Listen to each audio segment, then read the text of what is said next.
Welcome, ladies and gentlemen, to the BFNL Footy Show for another week, our final home and away edition of season 2016, with the finals literally now just around the corner, and still a lot of water to go under the bridge before we find out the identity of our final six sides. Shaun Kelly's my name.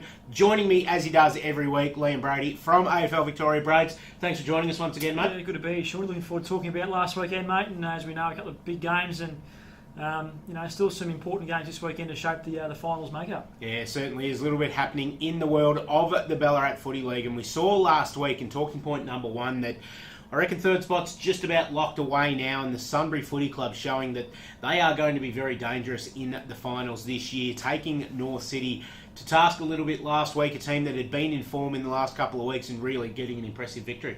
Yeah, look, Sunbury have certainly had a fantastic year, and they've been building over the last couple of years. They've certainly played a younger crop of players than they would have previously played sort of 3-4 years ago. So look, Rick Horwood has got some games into these younger players, and obviously recruited pretty well in the off-season, and they've had a really good year, going to finish third. So look, a pretty good spot to finish, really. If you finish third and you win the first final, give yourself a double chance then, put you straight into a second semi-final. So they're in a great position leading into the final series. They are indeed another team that's in a pretty good position. At the moment, they sit in sixth spot, and they've got probably the favouritism to finish in that spot now is East Point. And we thought a couple of weeks ago that this may not have happened because they were on a bit of a downer, but boy, they came out and took Melton to task last week as well. Really gave them a nice old touch-up at the Eastern Oval. They've put themselves in sixth spot. They've got a game that they're favoured to win this week against Sebastopol, and if they can do that, they'll probably stay there. Yeah, look, obviously we think that Sunbury will finish third. East Point are, as we know, on their day they can play some fantastic footy. They can. They've matched it against some really good sides in the competition so far this year. They've been very inconsistent, but if they can win this week against Sebas and finish sixth, there's no reason why they can't win a final or two. And look, they've, as you said before, a few weeks ago we probably thought they wouldn't make the finals, but their performance on the weekend against Melton was first class, and you think they probably should win this week against Sebas. A couple of players coming back in recent times. Hayden Walters coming back in has been really, really important. Obviously, they mightn't see much of Nick Hind, who made his VFL debut last week, for the next couple of weeks, but if they can get him up and going in time for the finals as well, there's a couple of pretty handy players coming back in at the back end of the season for them. Yeah, there is. Nick Hind's a good player, and look, as I've said before, regarding East Point, I think they've got a pretty good mix of younger players, but also some experience, and a lot of those experienced players have actually played in finals campaigns before.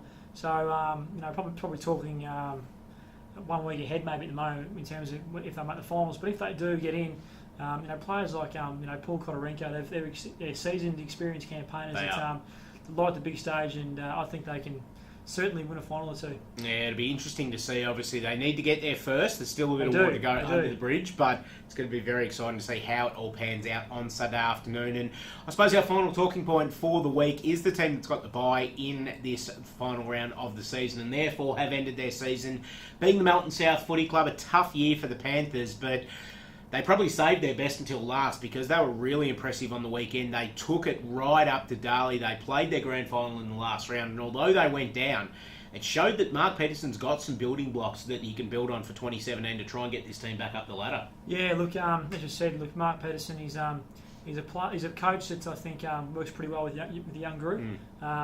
So hopefully next year they can show some continued improvement.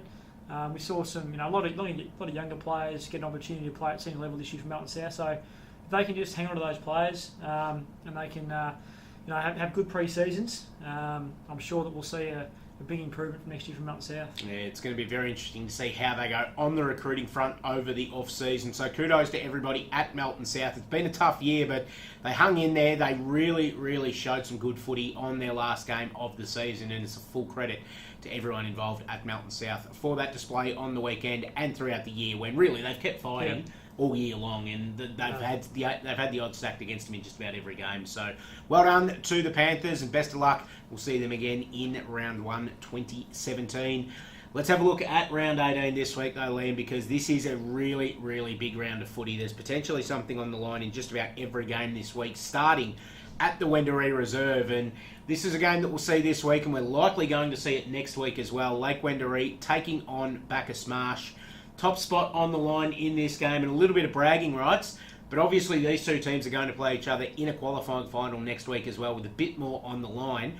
How much do you think Travis Hodgson and Gavin Webb show their opposition teams this weekend? I think it's important because if the Lake Wendouree happen to lose the game, they'll fall down to second, and we're not too sure if that'll affect the venues for next week at all. So I think both teams, should go into this game wanting to win the game, and I wouldn't necessarily keep any cards at all to your chest. I mean, you go out and play your best footy. In these days, there is no ducks and drakes anymore, try and have a good win and gain some confidence for the following week, because no doubt these two sides will play each other in this time next week. So I think Lake Wendouree should win the game. The game is at the Wendouree Reserve. They've found a little bit of form over the last couple of weeks. Lake Wendouree, really good win against Redan 2 weeks ago, and they were pretty good against Sebastopol on the weekend too. So they should win at home, but Bacchus-Marsh is travelling well also. So interesting to see what happens. Nick Peters comes back into the Lakers side this week. You'll think Stevie Clifton will probably miss this one as well to get him right for the finals. Obviously, Bacchus-Marsh's midfield pretty strong as well. You're right. Ducks and Drakes just doesn't exist anymore, really. Especially in these days when every club's filmed every week and everything like that. Everyone knows what you've got anyway, especially in the BFL. Everyone talks. You can see the footage every week. You know what's going to happen. You know game plans. Exactly. So there's not much gained by keeping things up the sleeve anymore, I don't think. So be a really interesting game of football this week, and then obviously on to next week. And you're right about the venues. If Bacchus-Marsh finish on top, we do know that there's a game that gets played at Darley Park every year in the first week of the finals. Bacchus-Marsh wouldn't mind that. Sunbury wouldn't mind that if they finish in third spot as well. And I suppose that's the task for Sunbury this week as they take on the cohabitants of Darley Park, being the Darley Footy Club. The game's at Clark Oval. Third spot on the line for Sunbury if they win. If they lose, they can fall to fourth if North Ballarat City do win by enough against Melton. Of course, Darley, if they win, they pretty much play finals if they win by enough. They will be coming out and giving everything they can at Sunbury in their last chance to defend their premiership for the season. But Sunbury at Clark Oval, it's a tough ask. Very tough ask, and as you said, look, Darley can still make the finals, and they need to travel to Clark over this week and get the result. But I think the way Sunbury are playing, you just can't tip against them at home. They play the big ground at Clark Oval very well, so I think that Sunbury should have a good win. Melton taking on North Ballarat City this weekend. Another team that's very much still in the finals hunt, Melton, although they're probably third in the pecking order after last weekend and getting that touch up by East Point. They'll take on a North City side that'll be looking to rebound. They were disappointed with their loss last week to Sunbury, and they still want to harbour aspirations to play in that final and get in that third position. If not, they'll play Redan in the 4th v 5th game. Going to be a pretty interesting game. Going to see how Melton respond to last week is going to be very interesting as well. If they just say, well, hang on, we're done now, we'll just pack it up and put it away. I don't think that'll happen. There's a lot of pride in Melton, and they know that they can still make the finals if they win and other results fall their way. Yeah, absolutely. And I think but with Melton, they've played some pretty good footy at home this year, so they'll give themselves every chance, and they know that there's so much on the line. A win could potentially get them into 6th position, so enormous amount to play for. But I think North City just will have a bit too much class, and we've seen North play some pretty good footy over the last few weeks as well. As we know, North will probably finish in 4th position. Yep. I'm tipping North, and I reckon they'll go into their finals campaign with a fair bit of momentum. Redan taking on Ballarat this week. Obviously, the Swannies won't play finals, but Redan had the bye last week, so they'll be looking at this to get a bit of momentum back going into what's going to be a cutthroat elimination final for them next week as well. So you'd think that here at the City Oval, the Redanis will be trying to basically throw as much as they can at Ballarat and get themselves some momentum going into that first round. Yeah, exactly. A lot to play for Redan. As we know, that they'll probably finish in 5th position at this stage. Look, Ballarat have got a very young group, as we know. They'll be keen to finish the year on a good note. So by no means is this an easy win for Redan, but I think they'll have a bit too much class for Ballarat. And Gilly, the coach of Redan, will be keen to go into the finals with a really good win. Yeah, he will indeed. And then at Marty Bush Reserve, the last game for the round, Sebastopol taking on East Point. We know the stakes for East Point. They win this game, they very likely play finals. But by no means is this the laydown misère that it has been in previous years for East Point.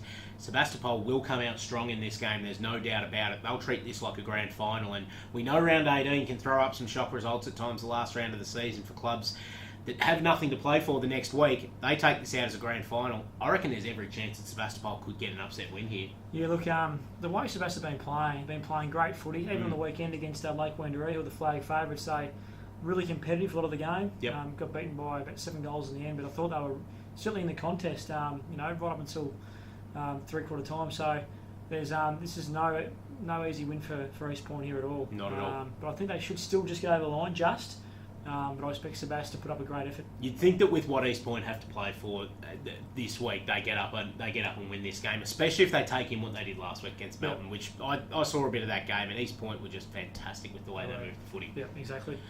That's all the time we've got this week on the BFNL Footy Show. Thanks to our great supporters, McDonald's, Ballarat and Ballarat Toyota, for all of their support of the Footy Show throughout the home and away season. We shift gears next week, Liam. We move into finals mode and we really start to get up and about. There's no doubt about that. So look forward to seeing you next week and bringing really some of your best, because you do your best work in the finals. There's absolutely no doubt about that. So looking forward to seeing what you bring to the table. Look forward to it, Shawnee. Look forward to seeing you as well on the BFNL Footy Show. Home and away season edition's done. Time to flick the switch, get into finals mode. We'll see you then. Goodbye.